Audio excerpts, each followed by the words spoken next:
सुन रहे हैं जगत गुरु तत्वदर्शी संत रामपाल जी महाराज द्वारा लिखी पुस्तक जीने की राह का पेज नंबर 4। मानव जीवन की आम धारणा।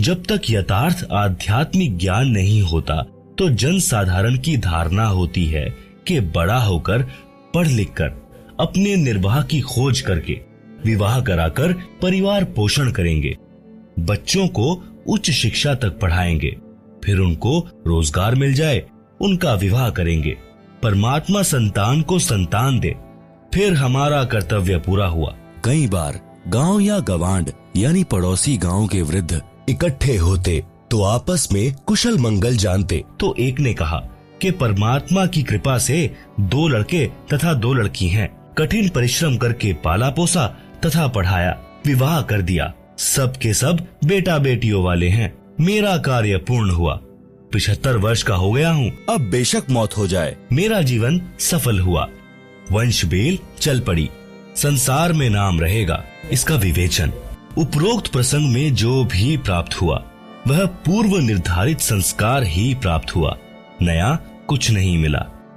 आप सुन रहे हैं जगत गुरु तत्वदर्शी संत रामपाल जी महाराज द्वारा लिखी पुस्तक जीने की राह का पेज नंबर 5। एक व्यक्ति का विवाह हुआ, संतान रूप में बेटी हुई। मानव समाज की धारणा रही है कि पुत्र नहीं है तो उसका वंश नहीं चलता, परंतु आध्यात्मिक ज्ञान की दृष्टि से पुत्र पुत्री में कोई अंतर नहीं माना जाता। आशा लगी कि दूसरा पुत्र तो बेटा होगा, मगर दूसरी भी लड़की हुई। फिर आशा लगी कि परमात्मा तीसरा तो पुत्र दे, परंतु तीसरी भी लड़की हुई। इस प्रकार कुल 5 बेटियां हुई, पुत्र का जन्म हुआ ही नहीं। इस उदाहरण से स्पष्ट होता है कि न तो मानव का चाहा हुआ और न ही किया हुआ, जो कुछ हुआ संस्कार वश ही हुआ। यह परमेश्वर का विधान है। मानव शरीर प्राप्त प्राणी को वर्तमान जन्म में पूर्ण संत से दीक्षा लेकर भक्ति करनी चाहिए तथा पुण्य दान, धर्म तथा शुभ कर्म अवश्य करने चाहिए, अन्यथा पूर्व जन्म के पुण्य मानव जीवन में खा खर्च कर खाली होकर परमात्मा के दरबार में जाएगा, फिर पशु आदि के जीवन भोगने पड़ेंगे। जैसे किसान अपने खेत में गेहूं, चना आदि बीजता है, फिर परिश्रम करके उन्हें परिपक्व करके घर लाकर अपने कोठे या कक्ष में भर लेता है। यदि वह पुनः बीज बोकर फसल तैयार नहीं करता है और पूर्व के वर्ष के गेहूं व चने को खा खर्च रहा है, तो वर्तमान में तो उसे कोई आपत्ति नहीं आएगी, क्योंकि पूर्व वर्ष के गेहूं चना शेष हैं, परंतु एक दिन वह पूर्व वाला संग्रह किया अन्न समाप्त हो जाएगा और वह किसान परिवार भिखारी हो जाएगा। ठीक इसी प्रकार मानव शरीर में जो भी प्राप्त हो रहा है वह पूर्व के जन्मों का संग्रह है। यदि वर्तमान में शुभ कर्म तथा भक्ति नहीं की तो भविष्य का जीवन नरक हो जाएगा। अध्यात्म ज्ञान होने के पश्चात मानव बुद्धिमान किसान की तरह प्रति वर्ष प्रत्येक मौसम में दान धर्म स्मरण रूपी फसल बोएगा तथा अपने घर में संग्रह करके खाएगा तथा बेचकर अपना खर्च भी चलाएगा, यानी पूर्ण गुरु जी से दीक्षा लेकर उनके बताए अनुसार साधना तथा दान धर्म प्रति समागम में करके भक्ति धन को संग्रह करेगा। इसीलिए परम संत मानव को जीने की राह बताता है। उसका आधार सत्य आध्यात्मिक ज्ञान सर्व ग्रंथों से प्रमाणित होता है। जैसा कि पूर्वोक्त प्रसंग में एक वृद्ध ने बताया कि सर्व संतान का पाल पोस कर विवाह कर दिया, मेरे मानव जीवन का कार्य पूरा हुआ, मेरा जीवन सफल हुआ, अब बेशक मौत आ जाए।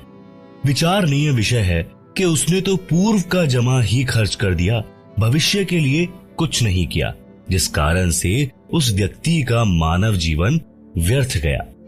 कबीर जी ने कहा है, क्या मांगू कुछ थिर ना रहाई, देखत नैन चला जग जाई, 1 लख पूत 1.25 लाख नाती, उस रावण के दीवाना बाती। भावार्थ, यदि एक मनुष्य एक पुत्र से वंशबेल को सदा बनाए रखना चाहता है तो ये उसकी भूल है। जैसे श्रीलंका के राजा रावण के 1 लाख पुत्र थे तथा 1.25 लाख पौत्र थे, वर्तमान में उसके कुल में कोई घर में दीपक जलाने वाला भी नहीं है। आप सुन रहे हैं जगत गुरु तत्वदर्शी संत रामपाल जी महाराज द्वारा लिखी पुस्तक जीने की राह का पेज नंबर 6। सब नष्ट हो गए। इसलिए हे मानव, परमात्मा से ये क्या मांगता है जो स्थायी ही नहीं है? यह अध्यात्म ज्ञान के अभाव के कारण प्रेरणा बनी है। परमात्मा आपको आपका संस्कार देता है। आपका किया कुछ नहीं हो रहा।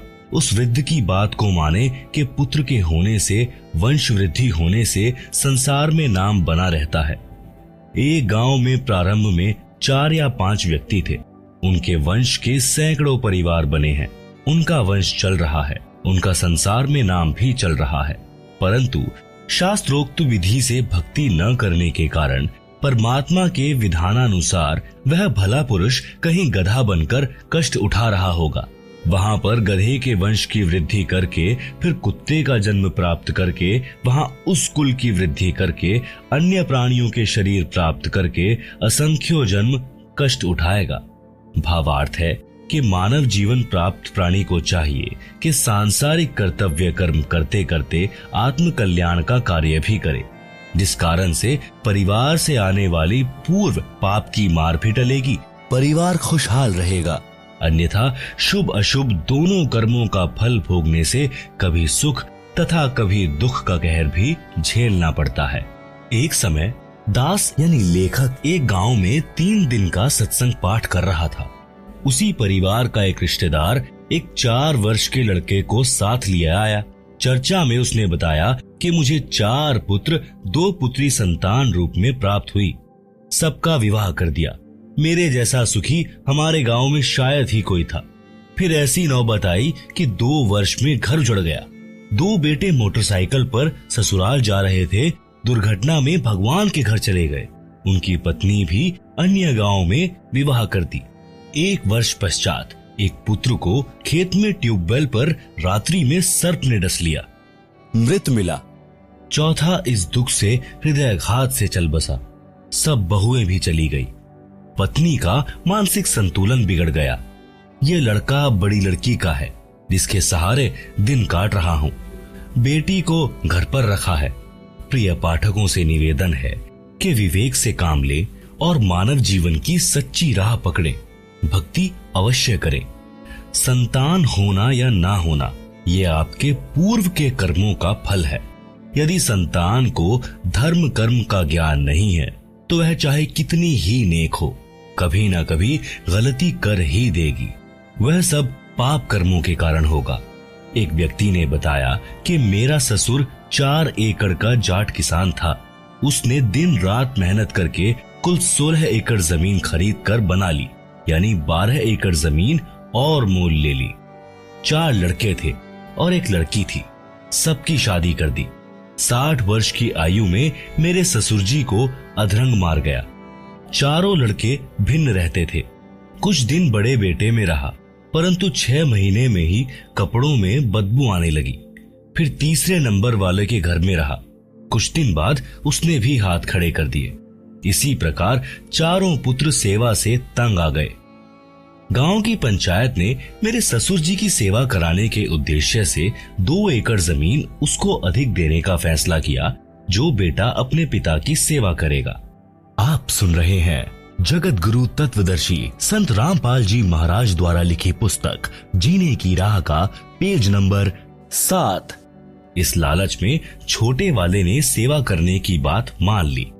6 महीने में उसने कहा कि मेरे बस की बात नहीं है। रिश्तेदार इकट्ठे हुए। सब बच्चों को सभी प्रकार से समझाया, परंतु कोई सेवा को तैयार नहीं हुआ। वह भक्त बता रहा था कि मेरा ससुर बोल भी नहीं पा रहा था। जब छोटा पोता सामने आया तो गर्दन के संकेत से कह रहा था कि आजा मेरे पास, लाड करूंगा। यह भूल पड़ी है। बेटों ने तो कर दी मौज, पोतों की कसर बाकी है। उन 2 एकड़ को ठेके पर देकर उसके लिए एक नौकर रखा। दुर्गति से मरा। विचार करें कि ऐसे कमेरे व्यक्ति को ये भी ज्ञान होता कि भक्ति तथा धर्म के बिना मानव जीवन नरक बन जाता है, तो वह उसके साथ साथ परमात्मा की भक्ति भी करता तथा ऐसी दशा को प्राप्त नहीं होता। बच्चे भी सेवा करते। सत्संग में यही शिक्षा दी जाती है। श्रद्धालुओं को दया धर्म का पाठ पढ़ाया जाता है।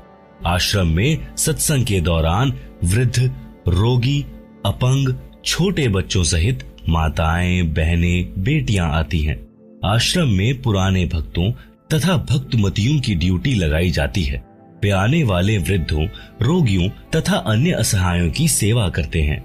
उनको स्नान कराते हैं, उनके वस्त्र धोते हैं, भोजनालय से भोजन प्रसाद लाकर पंडाल में बैठों को खिलाते हैं। चाय दूध भी वहीं बैठों को लाकर देते हैं। विचार करें कि जो बच्चे सत्संग में जाने वाले तथा बेटी, बहनें, माई व भक्त भाई सत्संग में आने वाले गैरों की सेवा करते हैं, तो वे घर पर अपने माता पिता, भाई बहन, सास ससुर की भी उसी भाव से सेवा करेंगे, क्योंकि उनका स्वभाव बन जाता है। उनके दिलों में दया भरी रहती है। उनको परमात्मा का विधान अच्छी तरह याद होता है। जैसा कि पूर्व में प्रसंग है कि एक कमेरे किसान को अधरंग मारना और बच्चों द्वारा अनदेखा करना। यदि वे लड़के तथा बहुएं सत्संग में जाते तो वे अपने पिता की बहुत सेवा करते। यदि वह किसान परमात्मा की भक्ति करता तो उसका शरीर स्वस्थ रहता और उसकी भक्ति के कारण भजन के तेज से प्रभावित होकर परिवार अपने आप आदर करता है। उदाहरण के लिए साधु संत भक्ति ही करते हैं, जिस कारण गांव का गांव उनका सेवा सत्कार करता है। इसी प्रकार भक्ति करने से परमात्मा की शक्ति अपने आप अन्य को प्रेरित करके भक्त के अनुकूल परिस्थिति बना देती है। इसीलिए भक्ति करने की प्रेरणा संतजन देते हैं। सत्संग से जीने की राह अच्छी बनती है। कबीर परमेश्वर ने फिर बताया है, काया तेरी है नहीं, माया कहां से होए, भक्ति कर दिल पाक से, जीवन है दिन दोए। बिन उपदेश अचंभ है, क्यों जीवत है प्राण, भक्ति बिना कहां ठोर है, ये नर नाही पाषाण। आप सुन रहे हैं जगत गुरु तत्वदर्शी संत रामपाल जी महाराज द्वारा लिखी पुस्तक जीने की राह का पेज नंबर 8। भावार्थ। परमात्मा कबीर जी कह रहे हैं कि हे भोले मानव, मुझे आश्चर्य है कि बिना गुरु से दीक्षा लिए किस आशा को लेकर जीवित है। न तो शरीर तेरा है, ये भी त्याग कर जाएगा, फिर संपत्ति आपकी कैसे है। जिनको यह विवेक नहीं है कि भक्ति बिना जीव का कहीं भी ठिकाना नहीं है, तो वे नर यानी मानव नहीं हैं, वे तो पत्थर हैं। उनकी बुद्धि पर पत्थर गिरे हैं। कबीर जी ने फिर कहा है कि बेगार की परिभाषा अगम निगम को खोज ले, बुद्धि विवेक विचार, उदय अस्त का राज मिले तो बिन नाम बेकार। भावार्थ। पुराने समय में पुलिस थानों में जीप, कार आदि गाड़ियां नहीं होती थी। जब पुलिस वालों को कहीं छापा मारनी होती थी तो किसी प्राइवेट 3 व्हीलर या 4 व्हीलर वालों को जबरदस्ती पकड़ लेते और उसके व्हीकल में बैठकर जहां जाना होता ले जाते। ड्राइवर भी 3 व्हीलर वाला होता था तथा पेट्रोल डीजल भी वही अपनी जेब से डलवाता था। उस दिन की दिहाड़ी भी नहीं कर पाता था।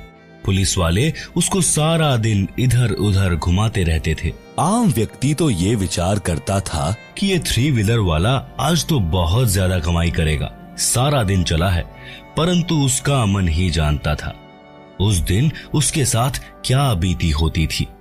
ऐसे ही राजा लोग इस जन्म में भक्ति ना करके केवल राज्य व्यवस्था को बनाए रखने में जीवन समाप्त कर रहे हैं, तो वे बेगार करके जाते हैं। पूर्व जन्म के धर्म कर्म से राजा बनता है, वर्तमान जन्म में उसी पुण्य को खर्च खा रहा होता है। जनता को तो लगता है कि राजा बड़ी मौज कर रहा है, आध्यात्मिक दृष्टि से वह बेगार कर रहा है, भक्ति कमाई नहीं कर रहा है। यदि व्यक्ति पूर्ण गुरु से दीक्षा लेकर भक्ति नहीं करता है तो उसको चाहे उदय अस्त का यानी पूरी पृथ्वी का राज्य भी मिल जाए तो भी वह 3 व्हीलर वाले की तरह व्यर्थ की मारो मार यानी गहमा गहमी कर रहा है, उसे कुछ लाभ नहीं होगा। इसलिए राजा हो या प्रजा, धनी हो या निर्धन, सबको नए सिरे से भक्ति करनी चाहिए, उसी से उनका भविष्य उज्जवल होगा। परमात्मा कबीर जी ने अपने शिष्य संत गरीबदास जी को तत्व ज्ञान समझाया, जो इस प्रकार है। राग आसावरी, शब्द नंबर 1, मन तू चल रे सुख के सागर, जहां शब्द सिंधु रत्नागर। कोटि जन्म तो है मरता होगे, कुछ नहीं हाथ लगा रे। कुकर सुकर खर भया बोरे, कौआ हंस बुगारे। कोटि जन्म तू राजा कीन्हा, मिटी न मन की आशा। भिक्षुक होकर दर दर हांड्या, मिल्या न निर्गुण रासा। इंद्र कुबेर ईश की पदवी, ब्रह्मा वरुण धर्मराया। विष्णुनाथ के पुरकू जाकर, बहुर अपूठा आया। असंख्य जन्म तो है मरता होगे, जीवित क्यों ना मरे रे। द्वादश मध्य महल मठ बोरे, बहुर न देह धरे रे। दो जख बहिस्त सभी तय देखे, राजपाट के रसिया। तीन लोक से तृप्त नाही, यह मन भोगी खसिया। सतगुरु मिले तो इच्छा मेटे, पद मिल पदे समाना। चल हंसा उस लोक पठाऊं, जो आदि अमर अस्थाना। चार मुक्ति जहां चंपी करती, माया हो रही दासी। दास गरीब अभय पद पर से, मिले राम अविनाशी। आप सुन रहे हैं जगत गुरु तत्वदर्शी संत रामपाल जी महाराज द्वारा लिखी पुस्तक जीने की राह का पेज नंबर 9। सूक्ष्म वेद की वाणी का भावार्थ। आत्मा और मन को पात्र बनाकर संत गरीबदास जी ने संसार के मानव को समझाया है। कहा है कि यह संसार दुखों का घर है। इससे भिन्न एक और संसार है, जहां कोई दुख नहीं है। वह स्थान यानी सनातन परम धाम सत्यलोक है, तथा वहां का प्रभु अविनाशी परमेश्वर सुखों का सागर है। सुख सागर अर्थात अमर परमात्मा तथा उसकी राजधानी अमरलोक की संक्षिप्त परिभाषा बताई है। शंखो लहर मेहर की उपजे, कहर नहीं जहां कोई। दास गरीब अचल अविनाशी, सुख का सागर सोई। भावार्थ। जिस समय मैं यानी लेखक अकेला होता हूँ, तो कभी कभी ऐसी हिलोर अंदर से उठती है। उस समय सब अपने से लगते हैं। चाहे किसी ने मुझे कितना ही कष्ट दे रखा हो, उसके प्रति द्वेष भावना नहीं रहती। सब पर दया भाव बन जाता है। ये स्थिति कुछ मिनट ही रहती है। उसको मेहर की लहर कहा है। सतलोक अर्थात सनातन परम धाम में जाने के पश्चात प्रत्येक प्राणी को इतना आनंद आता है। वहां पर ऐसी असंख्यों लहरें आत्मा में उठती रहती हैं। जब वह लहर मेरी आत्मा से हट जाती है, तो वहीं दुखमय स्थिति प्रारंभ हो जाती है। उसने ऐसा क्यों कहा? वह व्यक्ति अच्छा नहीं है, वो हानि हो गई, यह हो गया, वो हो गया। यह कहर की लहर यानी दुख की लहर कही जाती है। उस सतलोक में असंख्य लहर मेहर की उठती हैं, यानी दया की उठती हैं। वहां कोई कहर नहीं है। वैसे तो सतलोक में कोई दुख नहीं है। कहर का अर्थ भयंकर कष्ट होता है। जैसे एक गांव में आपसी रंजिश के चलते विरोधियों ने दूसरे पक्ष के एक परिवार के 3 सदस्यों की हत्या कर दी। कहीं पर भूकंप के कारण हजारों व्यक्ति मर जाते हैं। उसे कहते हैं कहर टूट पड़ा या कहर कर दिया। ऊपर लिखी वाणी में सुख सागर की परिभाषा संक्षिप्त में बताई है। कहा है कि वह अमर लोक अचल अविनाशी अर्थात कभी चलायमान अर्थात ध्वंस नहीं होता, तथा वहां रहने वाला परमेश्वर अविनाशी है। वह स्थान तथा परमेश्वर सुख का समुद्र है। जैसे समुद्री जहाज बंदरगाह के किनारे से 100 या 200 किलोमीटर दूर चला जाता है, तो जहाज की यात्रियों को जल अर्थात समुद्र के अतिरिक्त कुछ भी दिखाई नहीं देता। सब ओर जल ही जल नजर आता है। इसी प्रकार सतलोक में सुख के अतिरिक्त कुछ भी नहीं है, अर्थात वहां कोई दुख नहीं है। अब पूर्व में लिखी वाणी का सरलार्थ किया जाता है। मन तू चल रे सुख के सागर, जहां शब्द सिंधु रत्नागर। कोटि जन्म तो है भ्रमत होगे, कुछ नहीं हाथ लगा रे। कुकर शुकर खर भया बोरे, कौआ हंस बुगारे। आप सुन रहे हैं जगत गुरु तत्वदर्शी संत रामपाल जी महाराज द्वारा लिखी पुस्तक जीने की राह का पेज नंबर 10। भावार्थ। परमेश्वर कबीर जी ने अपनी अच्छी आत्मा संत गरीबदास जी को सूक्ष्म वेद समझाया। उसको संत गरीबदास जी गांव छुड़ानी, जिला झज्जर, हरियाणा प्रांत ने आत्मा तथा मन को पात्र बनाकर विश्व के मानव को काल ब्रह्म के लोक का कष्ट तथा सतलोक का सुख बताकर उस परम धाम में चलने के लिए सत्य साधना जो शास्त्रोक्त है करने की प्रेरणा की है। मन तू चल रे सुख के सागर, अर्थात सनातन परम धाम में चल जहां पर शब्द नष्ट नहीं होता। इसलिए शब्द का अर्थ अविनाशीपन से है कि वह स्थान अमृतत्व का सिंधु अर्थात सागर है और मोक्ष रूपी रत्न का आगर अर्थात खान है। इस काल ब्रह्म के लोक में आप जी ने भक्ति भी की, परंतु शास्त्रानुकूल साधना बताने वाले तत्वदर्शी संत न मिलने के कारण आप करोड़ों जन्मों से भटक रहे हो। करोड़ों अरबों रुपए संग्रह करने में पूरा जीवन लगा देते हो, फिर मृत्यु हो जाती है। वह जोड़ा हुआ धन जो आपके पूर्व के संस्कारों से प्राप्त हुआ था, उसे छोड़कर संसार से चला गया। उस धन के संग्रह करने में जो पाप किए वे आप जी के साथ गए। आप जी ने उस मानव जीवन में तत्वदर्शी संत से दीक्षा लेकर शास्त्र विधि अनुसार भक्ति की साधना नहीं की, जिस कारण से आपको कुछ हाथ नहीं आया। पूर्व के पुण्यों के बदले धन ले लिया, वह धन यहीं रह गया, आपको कुछ भी नहीं मिला।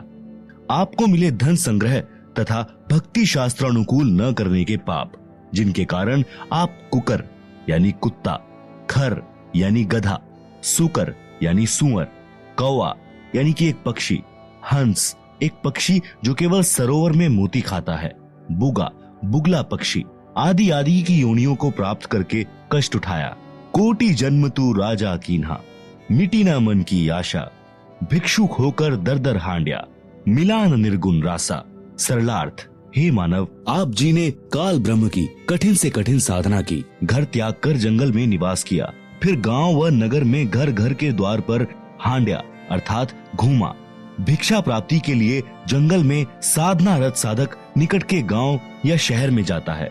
एक घर से भिक्षा पूरी नहीं मिलती तो अन्य घरों से भोजन लेकर जंगल में चला जाता है। कभी कभी तो साधक एक दिन भिक्षा मांग कर लाते हैं, उसी से 2-3 दिन निर्वाह करते हैं।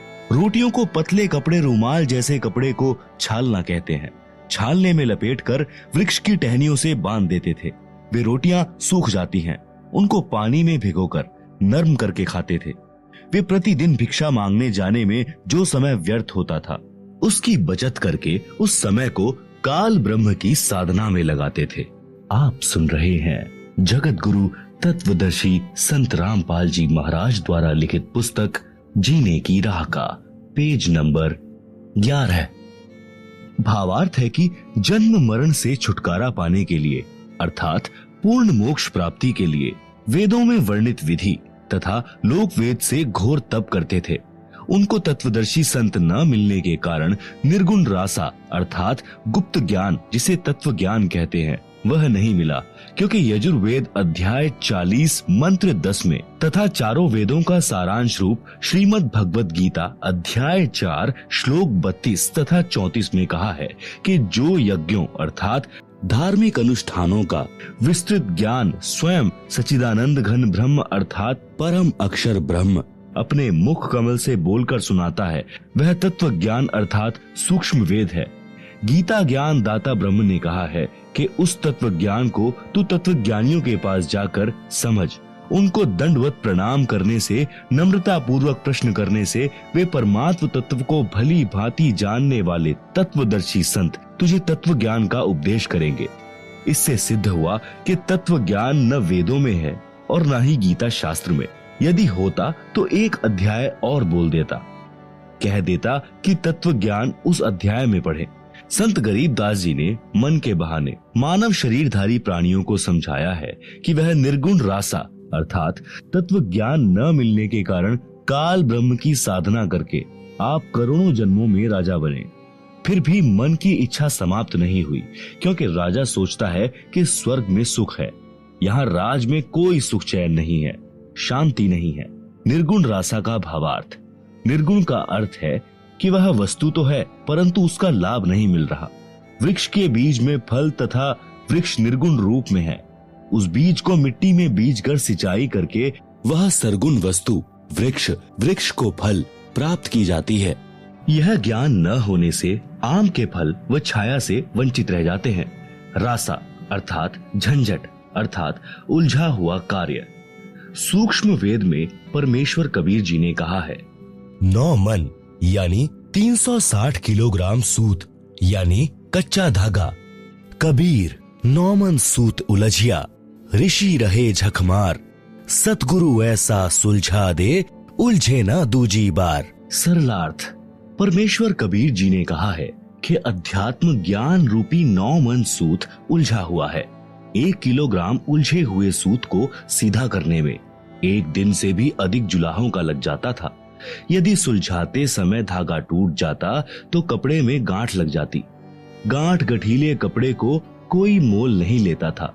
इसलिए परमेश्वर कबीर जुलाहे ने जुलाहों का सटीक उदाहरण बताकर समझाया है कि अधिक उलझे हुए सूत को कोई नहीं सुलझाता था।